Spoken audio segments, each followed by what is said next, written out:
Rũhonge rwa EPRA rũrĩ hamwe na ngwatanĩro ikuruhanĩtie anyiti itemi 300 mokĩte hamwe gũteithĩrĩria mũingĩ gũkorwo na ũgitĩri rĩrĩa marahũthĩra indo cia thitima na maguta mĩciĩ-inĩ na matũũra-inĩ. We are required to ensure that we keep the public, the industry stakeholders on the straight and narrow, but more importantly for us to be able to educate the public, because we as the regulator, as has been said before, we don't have the resources to be in every village, every home, every office when it comes to enforcing the provisions of the law, which is the Energy Act 2019 and the Petroleum Act 2019. Kambĩini ĩno yambĩkĩtwo kumana na riboti ya EPRA ya mweri wa gatandatũ mwaka mũthiru ĩrĩa yonanĩtie nĩ kwagĩrĩra na mĩtino 153 ĩrĩa yacũngĩrĩirio nĩ thitima na kuongerereka kuma mĩtino 116 mwaka wa 2023 gũkĩgĩa mĩtino ĩngĩ 49 ya mĩtambo ya betũrũ ĩrĩa yongererekeire kuma mĩtino 51 na nĩkĩo kambĩini ĩno ĩretwo Car Safe Mtaani yambĩrĩirie.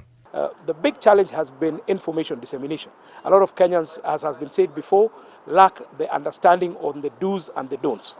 What we want is to be able to disseminate that information so that then EPRA is not only wielding the stick but in enforcement, but ensuring that we're able to educate the populace, educate the country on safety, what they should do, what they should not do, when they see a malpractice, where they should report, how to address those issues. Ngwatanĩro ĩno ĩtanyĩtwo kũhũthĩra riboti ya maumĩrĩra ma kambĩini ĩno gũtereba Mĩnĩstrĩ ya hinya wa kũhũthĩra na gũthondeka watho wa wagĩrĩru wa indo cia betũrũ na cia thitima.